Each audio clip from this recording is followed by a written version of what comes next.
meantime, let's go back to New York City. Want to get some updates on the case that is unfolding there regarding Sean Diddy Combs. Judge has denied bail for Sean Diddy Combs. Of course, this was the hip-hop mogul's latest bid for freedom as he remains in federal jail for his racketeering and trafficking case. Once the king of the airwaves and a regular on red carpets, seeing Diddy Combs was the epitome of fame and success. But now he finds himself fighting for his life in a decaying detention center, far from the world of luxury he once ruled. The music mogul, once synonymous with wealth and power, is now trapped in a nightmare of conspiracy and fear, as even his most loyal fans struggle to comprehend how his rise to stardom has spiraled into this dark, uncertain reality. Gone are the private jets and lavish parties, replaced by cold, unforgiving walls and whispers of a system bent on breaking him. Incredible. And, it brings into context our whole system of innocent until proven guilty. Why is he not being given bond? We debate that all day long. Ultimately, more likely to flee or get away. Like, if we feel flee, you feel recognizable, innocent until proven guilty. Well, yeah, but, we have to recognize there are degrees of innocent until proven guilty. You have this much. Diddy's time at the infamous Metropolitan Detention Center in Brooklyn has stunned the world. Once the face of fame and luxury, the mogul now appears gaunt, gray-haired, and visibly broken. Recent reports reveal a man unrecognizable from the vibrant icon of just months ago. Court observers have noted his dramatic weight loss, a transformation that reflects the harsh toll of his time in a federal prison. The conditions at the MDC are brutal, with overcrowding, understaffing, and unsanitary living conditions making survival a daily battle. Inmates endure extreme temperatures and a constant struggle for basic needs, a reality that is devastating for anyone, especially someone who once lived in opulence. Diddy's shift from luxury to this unforgiving existence highlights how even the most invincible lives can quickly unravel. And it's a legitimate concern, Any judge wants to wake up and read these headlines and they say, oh, they treated this guy special and they gave him bond. Now he's gone and he fled from justice. So that's most judges' mind.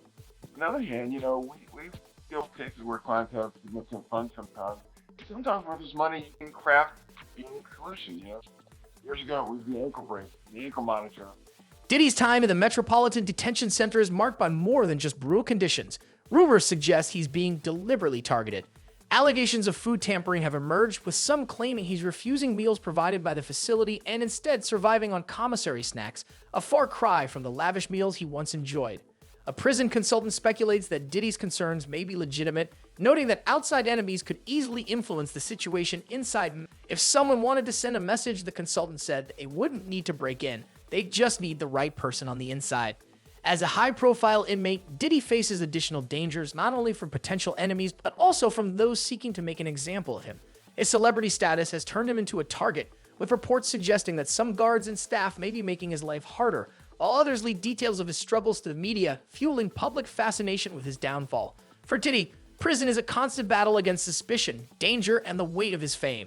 Interesting to me that with all the money he has and all the resources he has, he couldn't craft some solution that lets him be under some form of house arrest.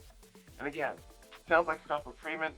The truth of the matter is, to incarcerate somebody like him is expensive to all of us. We're taxpayers, and he's got to have unique situations. You can't put him in general population where everyone wants to keep him in there, be his friend, and everyone. The toll on Diddy goes beyond physical hardship. The psychological strain is undeniable. Sources inside the prison describe a man once filled with confidence, now overtaken by paranoia and anxiety.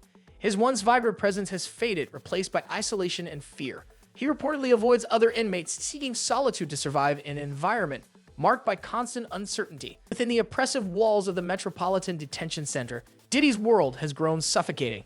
Whispers of betrayal and danger fueled his paranoia, leaving him in a constant state of tension. For someone who built his empire on trust, the unpredictability of his surroundings is crushing. Every glance, murmur, and shadow feels like a threat, amplifying his vulnerability. The harsh conditions, freezing winters, scorching summers, and unsanitary quarters add to his misery. The stark contrast between his luxurious past and current reality deepens his despair. Rumors of mistreatment, including food tampering and harassment, only destabilize him further. As a high-profile inmate, Diddy is both a target and a spectacle. For Diddy, this ordeal is no longer just about regaining freedom. It's about survival. Anything's possible, right? Now this judge has an even harder time, I think, because the past judge locked him up, didn't let him out. He's still there available for trial. The new judge lets him out on bond if something was wrong. And this is the analysis that I'm proud to make, right? We shouldn't be saying judges are worried about their own skin and how they look. Diddy's repeated attempts to secure bail have been denied, leaving him trapped in what he has described to his legal team as an unbearable environment. His lawyers have fought tirelessly for his release, arguing that the conditions at the Metropolitan Detention Center are inhumane and unfit for anyone, especially someone preparing for a high-stakes trial. Despite their efforts, the courts have remained steadfast, with judges rejecting bail due to concerns that Diddy might interfere with witnesses if allowed to return to his lavish Miami mansion. They're going to try everything. They're going to try to transfer him. They're going to try to get him out. In a normal case where it's a high-profile person or a well-funded person, the prosecution and the judge is a little more concerned about a wrongful prosecution. People that are mad that they're being arrested for a crime they didn't commit can turn around and file for malicious prosecution. Diddy's legal team has shown unmistakable desperation in their attempts to secure his release, exploring every avenue from appealing to the Bureau of Prisons to requesting transfers to other facilities. Yet each effort has been met with resistance. Some speculate that the repeated denials are part of a larger strategy to keep him vulnerable and isolated. Outside the prison, reactions are sharply divided. Once a polarizing figure, Diddy was hailed as a visionary by some and criticized as ruthless by others. Now, as he faces the fallout from his alleged actions, his critics are seizing the opportunity to take pleasure in his misfortune. He's finally getting what he deserves, one anonymous source reportedly said, expressing long-held vindication.